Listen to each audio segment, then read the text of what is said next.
Ok, pessoal, meu nome é Luciano Fagundes e a gente está começando o 10º vídeo da coleção TecnoAula. No vídeo de hoje a gente vai falar da segunda parte do volume 7 da nossa coleção, que seria o de métodos e propriedades. No caso da aula de hoje a gente vai falar sobre métodos, né? No vídeo anterior a gente acabou de cobrir toda a parte de propriedades, então agora é a hora da gente detalhar a parte de métodos. Lembrando então aqui para vocês que se vocês quiserem adquirir esse livro da nossa coleção, basta que vocês entrem nesse QR Code que está aqui embaixo. Ele deve levar vocês diretamente para a página do nosso livro lá na eBooks Store. Okay? Então esse é o volume 7, Métodos e Propriedades. Sobre métodos, a parte boa é que vocês já conhecem boa parte do conteúdo, justamente porque métodos, da forma sintática dele, né, para você declarar e tudo mais quando você trabalha, é praticamente a mesma coisa do que a gente estava acostumado a lidar com a parte de funções. O que eu vou focar aqui é justamente na parte de diferenças, tá? Então, algumas coisinhas que são um pouco diferentes por trabalhar na forma de método e na forma de funções. Mas a declaração em si, tudo a mesma coisa. Um método nada mais é do que uma função que é declarada dentro de uma classe, ou dentro de uma enumeração, dentro de uma estrutura, né? Dentro de um tipo. Tá? Então, vamos criar aqui, por exemplo, uma classe calculadora, onde eu vou ter, por exemplo, uma função soma que recebe dois valores, x inteiro, y inteiro. Ele vai retornar um outro inteiro e o retorno dele vai ser o que? X mais y. Tá? Então, isso daqui é um método. Por quê? Justamente porque ele foi declarado dentro da função calculadora. Eu poderia ter uma função propriamente dita, né, exatamente igual. Posso até fazer um copy and paste aqui. Aqui fora da classe calculadora, e essa daqui seria uma função global. Tá? Então, as diferenças vão começar a aparecer na hora que a gente for tentar usar uma dessas funções ou métodos, né? A primeira diferença é o seguinte: eu posso então chegar e simplesmente chamar a função global, passar 10,10, isso daqui ele me dá um resultado, deu 20, tá? É uma função.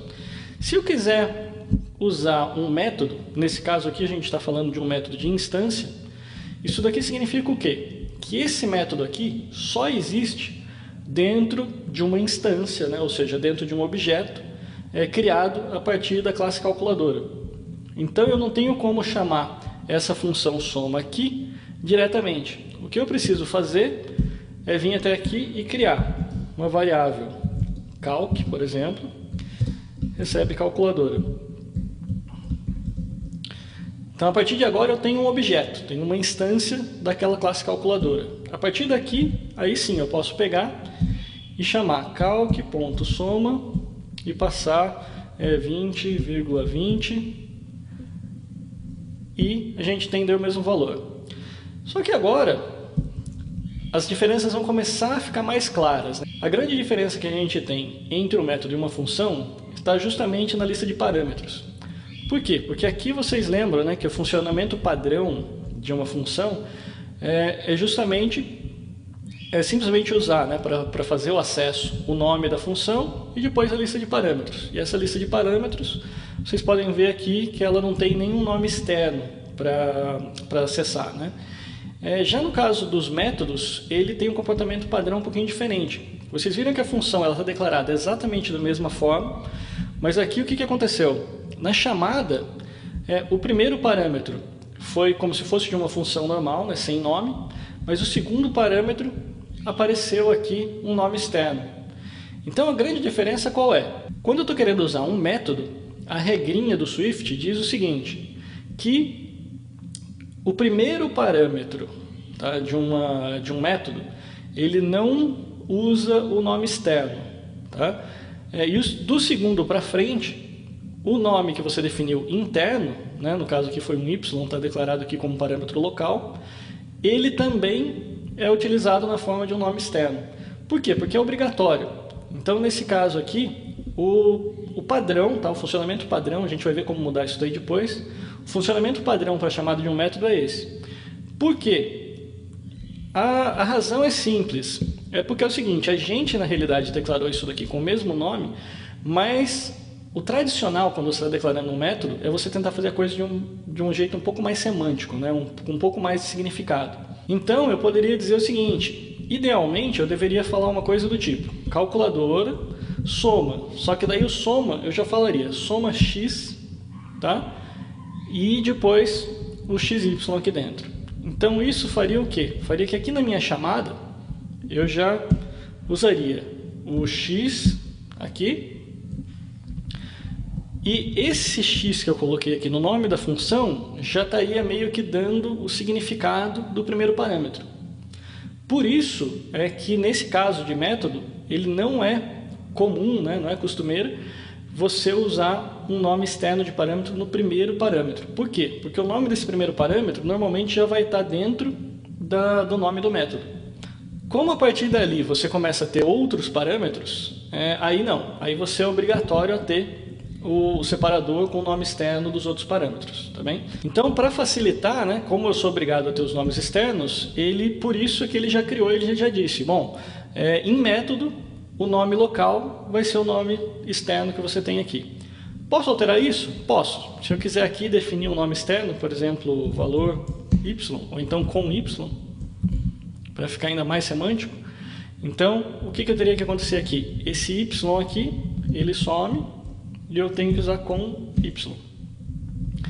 Por que ele está mais significativo? Porque agora eu estou dizendo, olha, o somo x, que é o primeiro parâmetro, com y, que é o segundo parâmetro. Então eu posso sim colocar outros nomes externos. Mas, caso eu não queira, né, que é o que a maioria das vezes acontece, eu poderia também fazer o seguinte, com y aqui já direto no nome local. Aqui funcionaria do mesmo jeito, a diferença é que eu teria que usar o com y aqui também dentro da função. Tá? Então, no fundo, a grande diferença está aqui nessa parte de parâmetros. O primeiro não é obrigatório, do segundo para frente é obrigatório ter alguma coisa. Se eu quiser colocar no primeiro de todo jeito, então eu posso vir aqui, tirar esse soma aqui, ficar aqui de novo, e com x. Aí eu defino um outro nome lá, e daí eu venho aqui, tiro, né, da chamada da função com x e coloco com x aqui. E aqui ele funciona do mesmo jeito. Tá? Então, eu posso usar as mesmas regrinhas lá que eu tinha de declaração de função, a diferença está só no comportamento padrão. Ou seja, quando eu declaro o método simplesmente com os nomes locais, essa vai ser a forma que vai funcionar. O primeiro parâmetro é ignorado o nome e do segundo para frente o local também é o externo. Agora, e se eu quisesse, né, dizer que não, eu não quero que tenha externo de jeito nenhum? Aí eu posso usar aquele operadorzinho que a gente já conhece, né, desde um bom tempo atrás, que é o traço baixo. E o traço baixo vai dizer para o compilador, olha, eu sei que você quer que use esse daqui como sendo o nome externo, mas não, eu não quero usar o nome externo nenhum. Então, nesse caso, eu posso daí vir aqui e retirar o nome externo, que ele vai funcionar do mesmo jeito. Tá? Então, essas são as formas que você tem para fazer a declaração de parâmetros dentro de métodos. Agora, métodos mutating. Tá? Esse daqui, eu fiz uma revisão para vocês, né? Não vou fazer isso de novo. Isso foi no vídeo anterior, né? Que foi a parte que eu falei de propriedades, onde eu peguei e revisei com vocês a parte de o que significa ter um tipo que é acessado por valor e um tipo que é acessado por referência. Aquilo lá era importante e aqui a gente vai usar mais uma vez aquela informação. Então, se vocês não lembram disso, deem uma olhadinha no vídeo anterior. Isso é para quê, então? Para a gente usar esses métodos chamados mutating. Tá? Por quê? Porque é o seguinte, a gente está acostumado dentro de classes que a gente pode livremente alterar valores. Né? Então, se eu quiser vir aqui, por exemplo, colocar um valor 0, aí eu posso vir aqui criar um método, por exemplo, função... muda 0, não sei nem para que isso daí serviria, tá? Mas vamos colocar aqui de qualquer jeito. 0. Onde eu pego aqui e faço self.0 igual a novo 0. Como a gente está em um tipo que é acessado por referência, eu posso fazer isso aqui livremente, ou seja, todas as minhas funções podem alterar as propriedades que estão dentro de um tipo que é acessado por referência. Agora, quando eu estou trabalhando dentro de uma estrutura ou uma enumeração, Esses daí são tipos acessados por valor. E aí eu preciso mostrar, usar, né, essa função declarada como mutating. Por quê? Então vamos lá, imagina que a gente tem lá uma estrutura, imagina que a gente tem então um objeto dessa estrutura, né? Então nesse objeto a gente tem lá o valorzinho de A, tem o valorzinho de B, tem um quadradinho aqui que eu vou representar um ponteiro para a função, e a gente tem lá a função muda, sei lá, que vai receber uma variávelzinha chamada C1, e aqui dentro o que ele vai querer fazer? Ele vai querer dizer o seguinte, que o meu A vai receber C1. Só que o que está acontecendo aqui é o seguinte, dentro do compilador, como a gente está trabalhando com um tipo, né, que é acessado por valor, o que está acontecendo aqui é assim, que quando eu tentar acessar um self, né, aqui dentro, né, que seria justamente o acesso a ele mesmo, ele vai estar, na realidade, trabalhando em cima de uma cópia. Então, esse carinha aqui automaticamente é copiado para cá, e esse self aqui está apontando para cá. Tá? Então, toda modificação que eu estiver fazendo aqui, que eu vou colocar esse C1 aqui, ele vai vir para cá, para esse C1 aqui copiado, e não para o original. Então, o que eu preciso fazer se eu quiser que as modificações que aconteçam aqui dentro, elas sejam aplicadas ao valor original? Eu preciso marcar essa função como sendo mutating.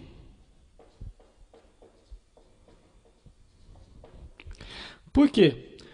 Porque daí, se eu usar essa marcação de mutating, quando encerrar, né, quando eu terminar aqui de usar essa função, o que vai acontecer? Esses valores aqui vão ser copiados para o original. Então eu posso modificar o A, ele vai vir aqui, vai virar C1, e aí vai apagar esse carinha aqui.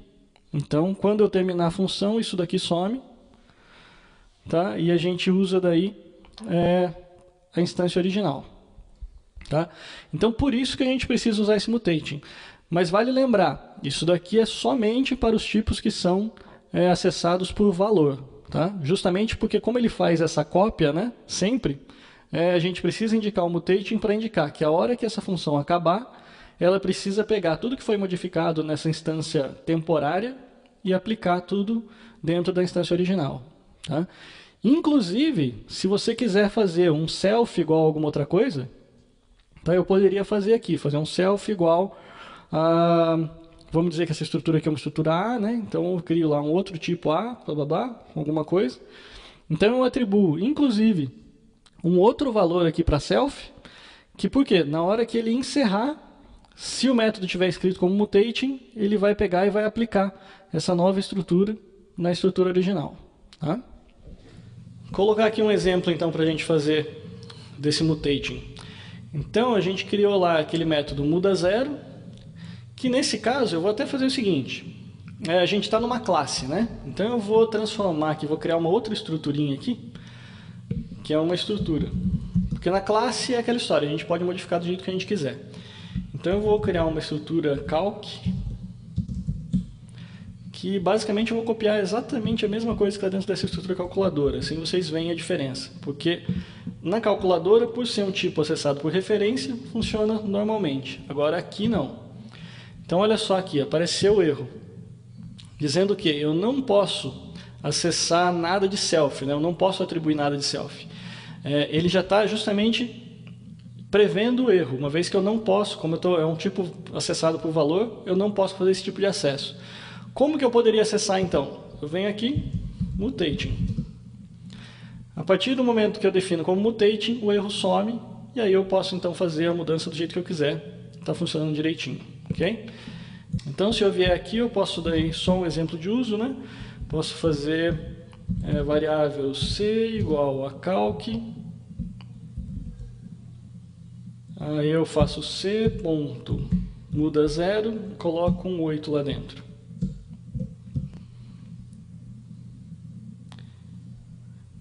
Então, se eu quiser vir aqui e ver qual é o novo 0, vocês podem ver que já está lá com 8. Então, esse é o papel do mutating, então, para a gente poder encerrar esse pedaço. O mutating é o que indica, dentro de uma estrutura acessada por valor, ou seja, estruturas e enumerações, que eu posso fazer acesso, então, ao self e posso modificar valores dentro da estrutura. Isso não é necessário quando eu estiver trabalhando com tipos acessados como referência, que é o caso de uma classe. Só para deixar claro, eu vou fazer então um exemplinho agora mais específico, que é justamente na atribuição do self, né? Porque isso daqui é uma coisa importante, principalmente para a parte de enumerações. Então vamos lá.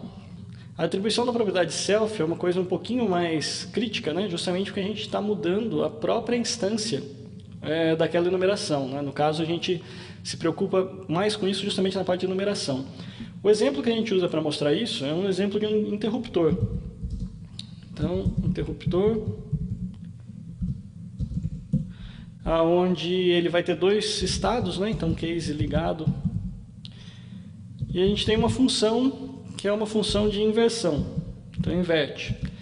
Por quê? Porque nessa função, o que a gente vai fazer? Sempre que a gente chamar essa função, se ele estiver ligado, ele vai desligar. Se ele estiver desligado, ele vai ligar. Então, o que eu tenho que fazer? Eu tenho que fazer um switch do próprio self. E case estiver ligado, então a gente vai fazer self recebe desligado. Case desligado, a gente faz self recebe ligado. Então com isso a gente inverte o próprio self, né? A gente inverte o próprio objeto. Agora, como eu falei para vocês, o mesmo erro apareceu aqui. Eu não posso fazer atribuição ao self. O que eu preciso fazer então? Definir commutation.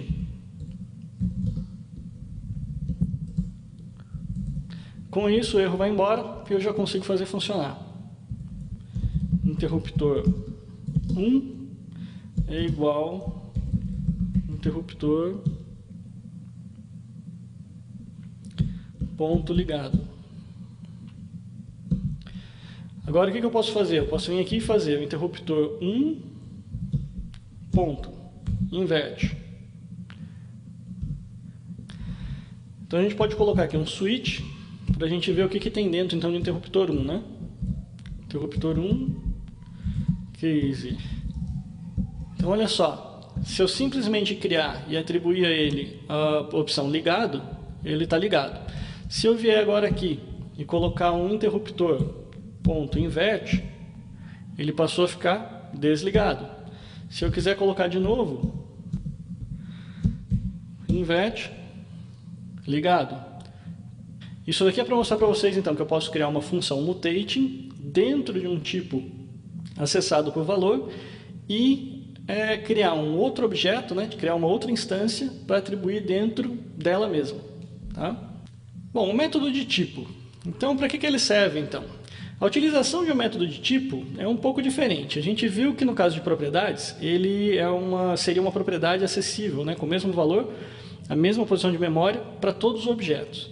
No caso do método, a gente costuma usar o método de tipo de uma forma um pouquinho diferente. A gente costuma usar um método de tipo justamente em funções que a gente não quer elas não são meio que dependentes de instância. Por exemplo, elas não estão dependendo de nenhuma variável do objeto, nem nada. Ele é simplesmente um serviço que aquela classe oferece para você ou que aquela estrutura oferece para você.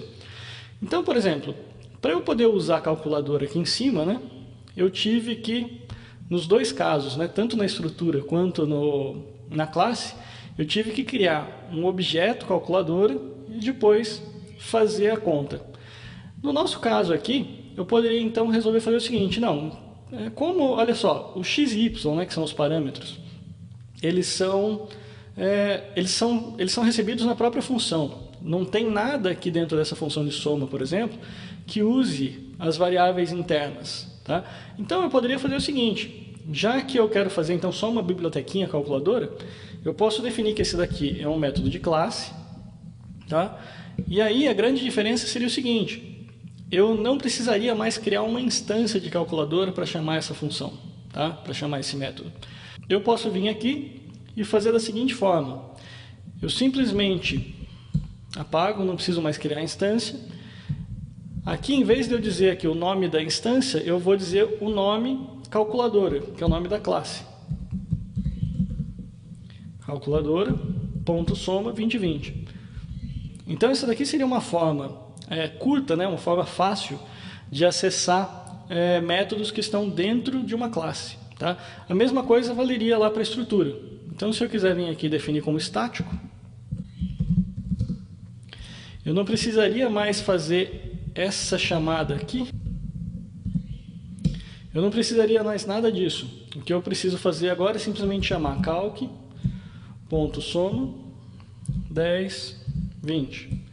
E ele já me dá o valor de retorno.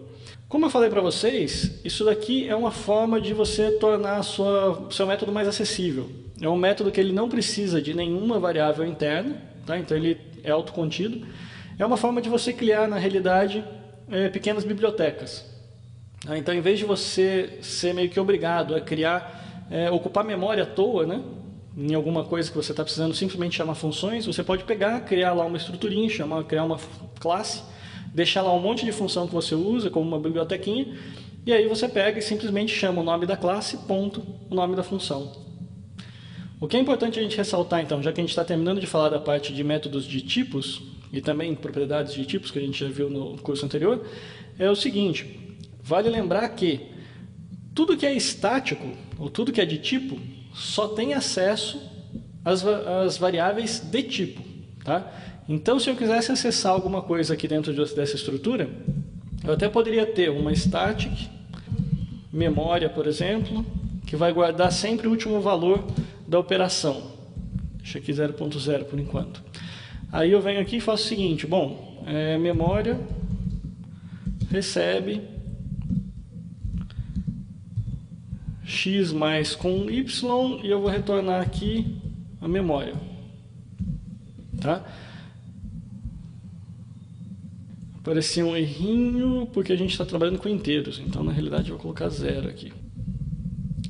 Vou ter que fazer calc.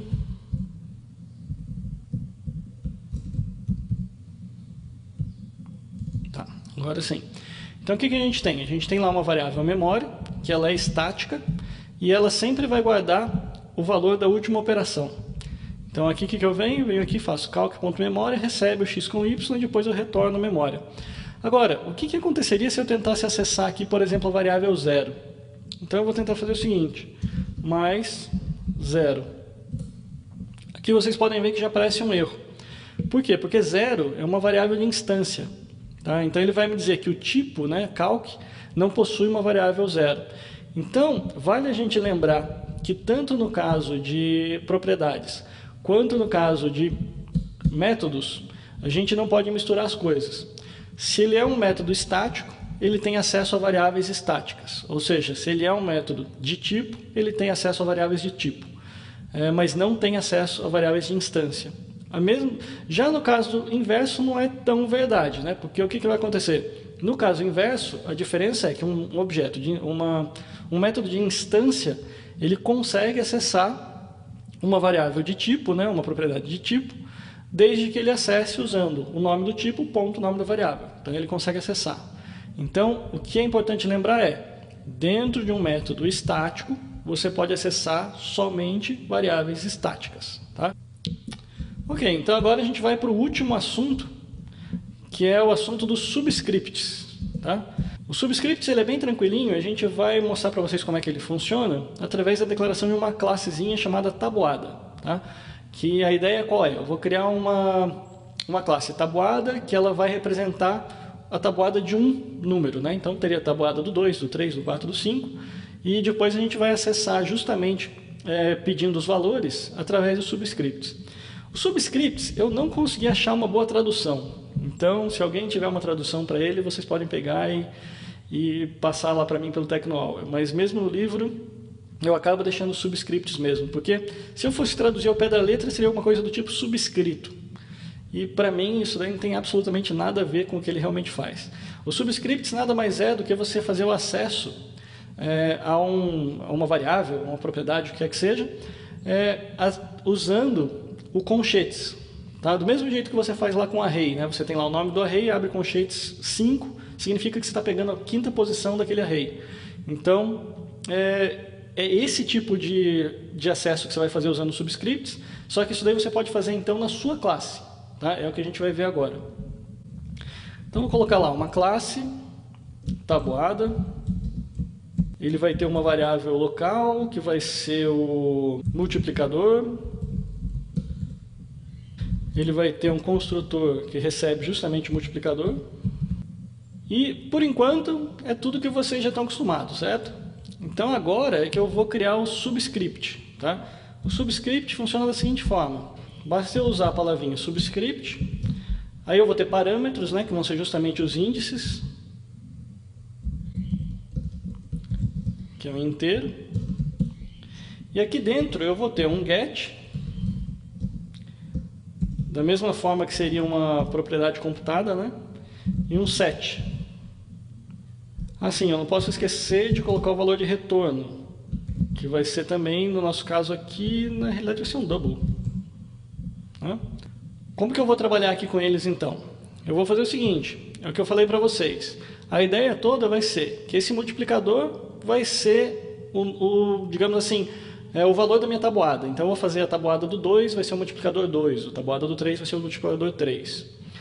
Agora, quando eu for fazer o acesso do subscript, eu vou fazer o seguinte, o meu get ele vai ter que fazer um return, que vai ser o multiplicador multiplicado pelo valor que eu recebi aqui do subscript, que digamos assim seria o índice. O erro que a gente tem aqui é porque o nosso índice é um inteiro, né? E eu não posso fazer uma multiplicação entre inteiro e double. Então o que eu preciso fazer? Criar um double a partir desse meu inteiro. Com isso, a parte do get está resolvida. Para o caso da tabuada, eu não preciso de um set, né? Justamente porque para mim só interessa saber qual é o valor. Por exemplo, 3 vezes 2, 5 vezes 8, isso interessa para mim, mas não tem porquê eu querer colocar um valor lá dentro. Então, para o set, eu posso retirar e deixar somente o get aqui nesse caso para a gente. Como que isso daqui funcionaria? Então agora vamos ver como é que a gente usaria um subscript. Então eu posso fazer variável t do 2, né, tabuada do 2. Vamos criar então agora a tabuada com o multiplicador 2.0. Então agora como que eu uso, né? Agora que entra o subscript propriamente dito. Então vamos lá, t2 de 3, por exemplo. Isso daqui me dá 6. Então t2 de 20 vai me dar 40. Então eu posso criar aqui a tabuada que eu quiser. Então eu posso vir aqui e criar, por exemplo, uma tabuada do 9. 9.0.